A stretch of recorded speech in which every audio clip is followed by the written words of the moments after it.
Riċerkaturi fid-Dipartiment tal-Farmakoloġija Klinika u Terapewtika fl-Università ta' Malta qed jistudjaw u jiżviluppaw terapija ġdida għal kanċer fil-pulmun. Dan qed isir b'finanzjament ta' 200,000 euro grazzi għal programm għall-iżvilupp teknoloġiku. Il-proġett ELSEN qed jiġi koordinat mir-riċerkatriċi Vanessa Petroni Magri u jaf ikun aktar effettiv f'konċentrazzjonijiet ta' mediċini aktar sikuri u bekk jagħti anqas effetti negattivi minn trattamenti disponibbli bħalissa. Li huwa frekwenti ħafna fil-irġiel Maltin u ir-raba l-iktar frekwenti fil-nisa Maltin.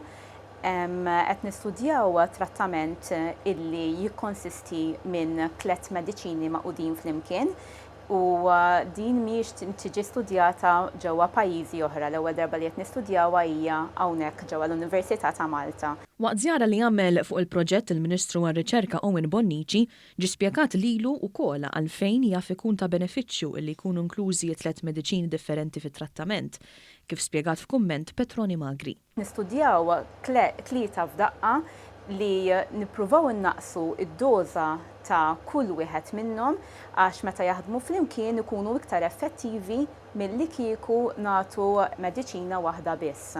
Għax jekk ikonna nagħtu mediċina waħda biss, id-doża tkun ferm iktar għolja. It-tim ta' riċerka u magħmul minn diversi studenti li ggradwaw kemm b'aċċellerat kif ukoll f'livell maġisteru il l-kol qed jiġu koordinati minn Dr. Petroni Magri u l-Professur Anthony Fenech. Fl-istess ħin qed isir kollaborazzjoni wkoll mal-Isptar Mater Dei grazzi għas-sem tal-Professur Joseph Gallia kif ukoll miċ-Ċentru tar-Riċerka dwar il-Kanċer f'Marsilja fi Franza. Il-Ministru Owen Bonnici fisser ukoll l-impenn tal-Gvern li proġetti bħal dawn jiġu mejjuna.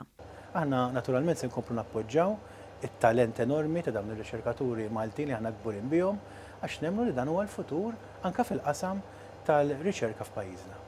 L-Għaqda Dinjija tas-Saħħa rreġistrat 10 miljun mewta bil-kanċer matul l-2020 u 1,800,000 persuna spiċċaw vittma tal-kanċer tal-pulmun. F'Malta dan it-tip ta' kanċer kien il-kawża l-aktar komuni tal-mewt bil-kanċer fl-2016.